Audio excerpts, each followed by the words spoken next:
Hello viewers, welcome to বুলি cooking program. আশা করি আপনারা সবাই ভালো আছেন। এই দেখুন, আজকে আবার আমি চলে এসেছি একটা রেসিপি নিয়ে। রেসিপিটা হচ্ছে এই যে ব্রোকলি আলু দিয়ে কষা করব। কিভাবে করব আপনারা ভিডিওটা না টেনে সম্পূর্ণ দেখতে থাকুন। আশা করি দেখলে ভালো লাগবে। প্রথমে আমি এই যে ব্রোকলিটা বেছে নেব। এই দেখুন, ব্রোকলিটা আমার বাছা হয়ে গিয়েছে। এইদিকে আমি আলুটাও কেটে নিয়েছি।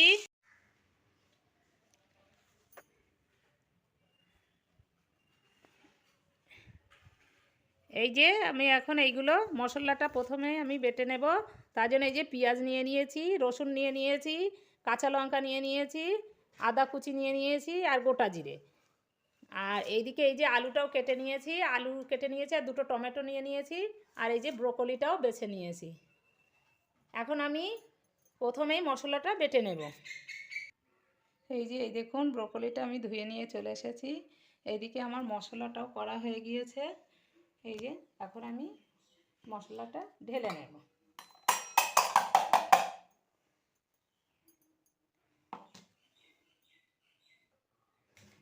এই দেখুন, এখন আমি প্রথমে ব্রোকলিটা একটু হালকা তেল দিয়ে ভেজে নেব।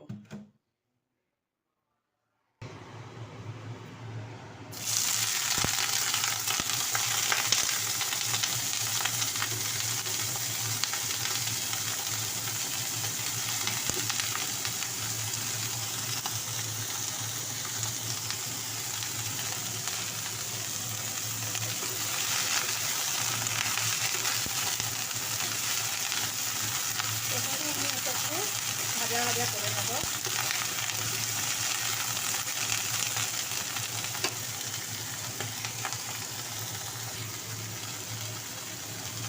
আমি প্রথমে এটা হালকা অল্প লবণ দিয়ে ভেজে নিচ্ছি, কারণ লবণটা দিলে এটা তাড়াতাড়ি সিদ্ধ হয়ে যাবে।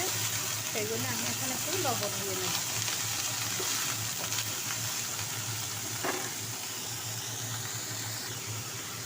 এখন আমি এটা ঢাকনা দিয়ে একটু ঢেকে লো ফ্লেমে রেখে দেবো, তাহলে তাড়াতাড়ি আমার এই ব্রোকলিটা সিদ্ধ হয়ে যাবে।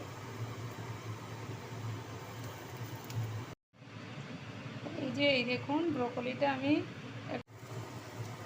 এই দেখুন, আলুগুলো আমার ভাজা হয়ে গিয়েছে।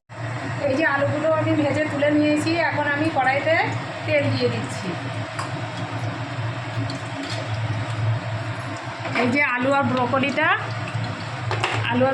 আমার ভাজা হয়ে গিয়েছে। এখন আমি কড়াইতে তেল দিয়ে দিয়েছি। তেল দিয়ে দুটো তেজপাতা কেটে দিলাম, আর দুটো এলাচ আর একটু দারচিনি দিয়ে দিলাম।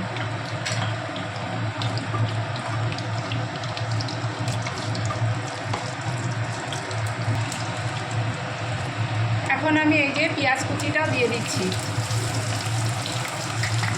পেঁয়াজ কুচিটা দিয়ে একটু কিছুক্ষণ বেশ পেঁয়াজটা ভাজা করে নেব। এই দেখুন, পেঁয়াজগুলো আমার লাল লাল করে ভাজা হয়ে গিয়েছে। এখন আমি এই বাটা মশলাটা দিয়ে দিচ্ছি। এই বাটা মশলায় কিন্তু পেঁয়াজ, আদা, রসুন, কাঁচা লঙ্কা, গোটা জিরে সব কিছুই দেওয়া আছে। এখন আমি এই মশলাটা একটু প্রথমেই কষিয়ে নেব।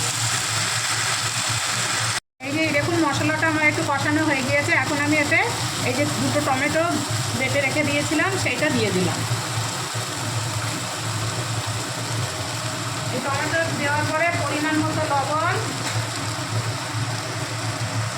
পরিমাণ মতো হলুদ, টমেটোর বাটাটা শেষে দিলাম, কারণ মশলাটা একটু কষিয়ে নিলাম। তা না হলে টমেটোর সঙ্গে দিলে হচ্ছে মশলাটা ভালো কষানো হয় না। সেই জন্য আমি আগে মশলাটা কষিয়ে নিয়েছি। এই যে মশলাটা কষানো হয়ে গিয়েছে। এই দেখুন, মশলা থেকে তেল ছাড়ছে। এখন আমি এতে একটু জিরের গুঁড়ো, 2 চামচ জিরের গুঁড়ো, আর এই যে ছোটো চামচের 2 চামচ ধনে গুঁড়ো দিয়ে দিলাম। দিয়ে এখন আমি এই যে এইগুলো সব ঢেলে দিলাম। ভেজে রেখে দিয়েছিলাম ব্রোকলি আর আলু দুটোই একসঙ্গে ঢেলে দিলাম।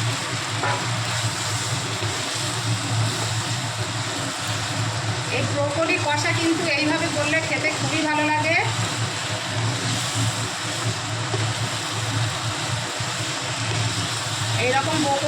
ব্রোকলি কষা থাকলে আর কিছুই লাগবে না মাছ মাংস।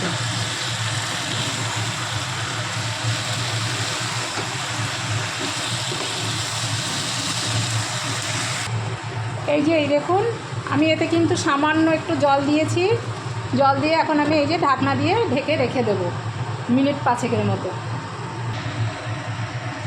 ব্যাস এই দেখুন হয়ে গিয়েছে আমার আলু দিয়ে ব্রোকলি কষা। এই দেখুন এটা কিন্তু কত সুন্দর হয়েছে। এইরকম কষা কষা করে আলু দিয়ে করে দেখবেন, ব্রোকলি খেতে কিন্তু খুবই ভালো লাগে। এই রকম ব্রোকলি রান্না করলে আর এর সঙ্গে কিছুই লাগবে না, এই দিয়েই খাওয়া হয়ে যাবে। আর যারা এতক্ষণ ধরে দেখছেন আমার এই রেসিপিটা, তাদের অশেষ ধন্যবাদ। আর যারা এখনও পর্যন্ত লাইক শেয়ার সাবস্ক্রাইব করেননি তারা প্লিজ লাইক শেয়ার সাবস্ক্রাইব করে আমার পাশে থাকবেন। আপনারা ভালো থাকুন, সুস্থ থাকুন। ওকে, বাই, খোদা হাফেজ।